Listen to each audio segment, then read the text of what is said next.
Assalamualaikum warahmatullahi wabarakatuh. Di sini saya akan menjelaskan mengenai Jazirah Arab sebelum keberadaan Islam. Ini berawal di kota Mekah, sebuah kota di antara gurun yang tandus. Inilah sejarah kebudayaan Islam. Untuk mengenal Islam lebih dalam, mari kita dengarkan sejarahnya. Sejarah Islam sudah dimulai sebelum Nabi Muhammad SAW lahir.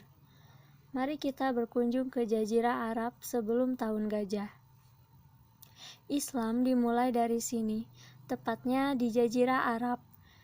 Jazirah Arab berada di antara 3 benua, Asia, Afrika, dan Eropa. Kala itu, Jazirah Arab merupakan wilayah padang pasir yang tandus. Jarang ada air, sehingga membuat pertanian merupakan hal sulit yang dilakukan. Hal ini membuat kehidupan di Jazirah Arab sangatlah keras. Sebelum Islam berkembang di Jazirah Arab, kehidupan Arab di beberapa wilayah sangatlah kacau. Kala itu, mereka hanya menyembah banyak berhala yang di sekitar Ka'bah.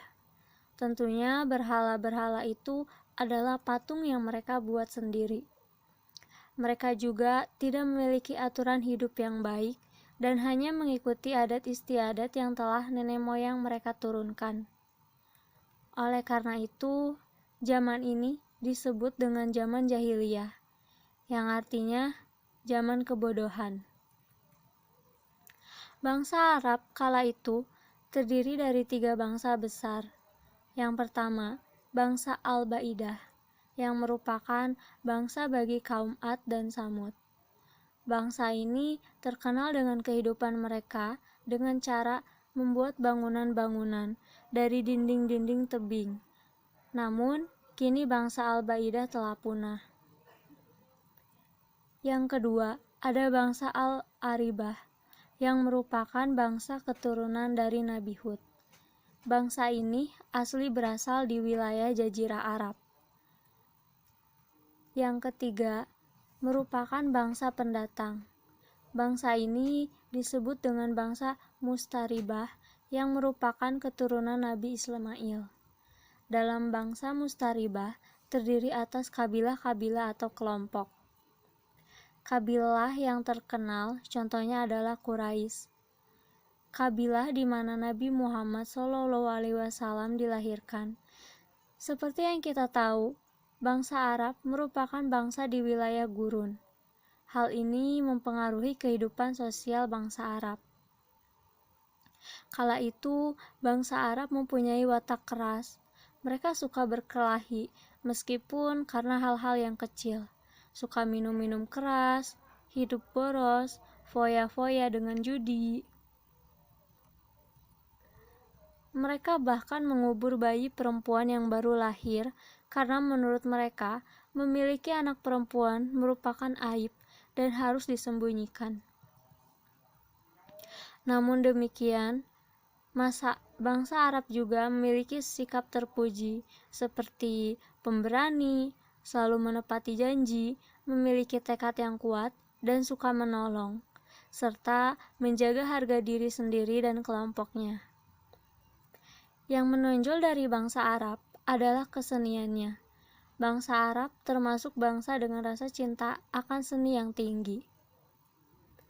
Banyak penyair-penyair lahir dari bangsa Arab.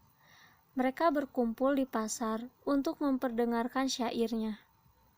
Mereka bahkan punya upacara yang diadakan untuk menghormati penyair. Apabila penyair lahir dari suatu kabilah, maka kabilah itu akan naik derajatnya. Mereka akan mengundang kabilah-kabilah lain dan mengadakan pesta.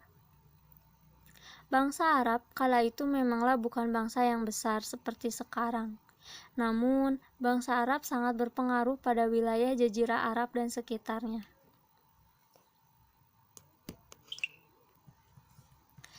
Selanjutnya, di sini saya akan menjelaskan mengenai lahirnya Nabi Muhammad SAW dan pengangkatannya menjadi seorang Rasul.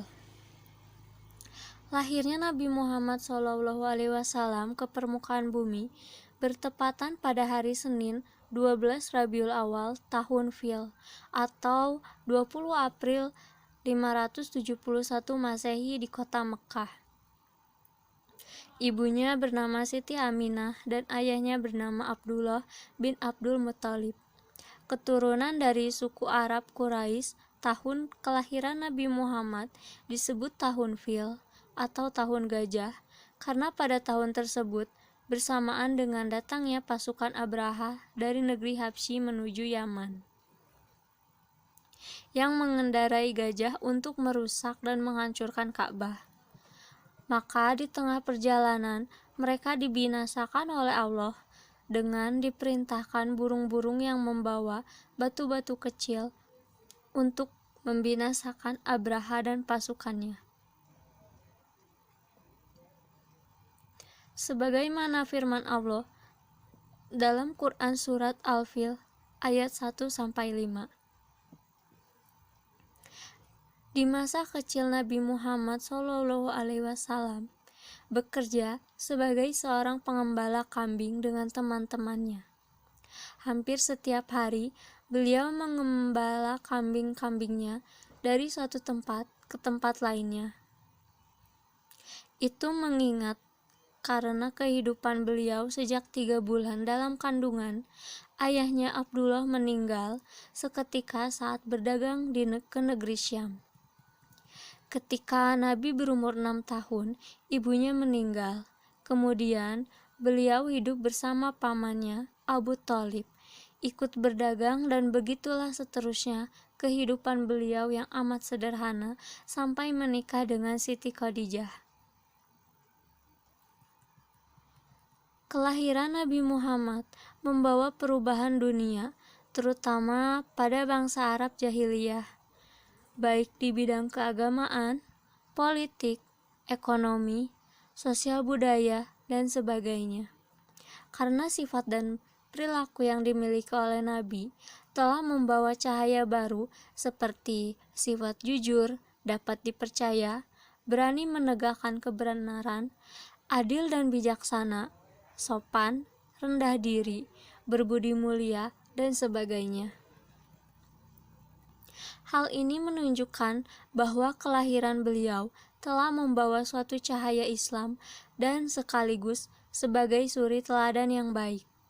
Sebagaimana firman Allah dalam Al-Quran, sungguh telah ada pada diri Rasulullah suri teladan yang baik. Quran Surat Al-Ahzab ayat 21. Ketika Nabi Muhammad SAW menginjak usia 40 tahun, beliau diangkat menjadi Rasul atau utusan yang membawa tugas untuk menyampaikan setiap wahyu yang datang dari Tuhan kepada umatnya. Sehubungan dengan itu, sebelumnya beliau, Nabi Muhammad SAW, sering berkhutbah di Gua Hira, baik di siang hari maupun di malam hari. Sehingga sampai pada waktunya ketika beliau didatangi oleh malaikat Jibril yang berpakaian serba putih untuk mengajarkan wahyu seraya berkata, "Bacalah wahai Muhammad." Beliau, Nabi Muhammad, menjawab, "Saya tidak dapat membaca." Hal ini diulang sampai 3 kali berturut-turut. Dan kemudian didekaplah tubuh Nabi Muhammad SAW yang sehingga dan keringatnya bercucuran ke seluruh tubuh sampai menggigil kedinginan. Dan akhirnya beliau berkata sebagaimana yang dikatakan oleh malaikat Jibril, sebagaimana firman Allah dalam Al-Quran, "Bacalah Muhammad dengan menyebut nama Tuhanmu yang menciptakan. Dia telah menciptakan manusia dari segumpal darah. Bacalah, Tuhanmu lah yang paling pemurah, yang mengajar manusia dengan perantaraan kalam. Dia mengajar kepada manusia apa yang tidak diketahui." Quran Surat Al-Alaq ayat 1-4.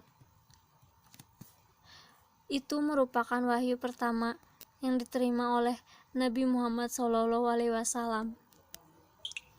Ta'riful Rasul. Rasul memiliki arti seorang laki-laki yang dipilih dan diutus oleh Allah dengan membawa risalah kepada umat manusia. Sedangkan Nabi adalah seorang utusan Allah, pembawa ajaran agama yang dibawa Rasul sebelumnya. Sebutan selain Nabi adalah orang yang menyampaikan berita gembira dan pembawa peringatan.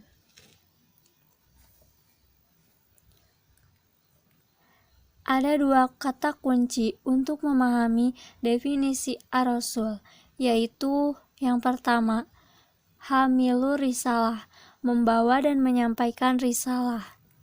Yang kedua ada gudwatu fit tabikir risalah, yaitu menjadi qudwah, contoh bagi umat manusia dalam melaksanakan ajaran yang dibawanya.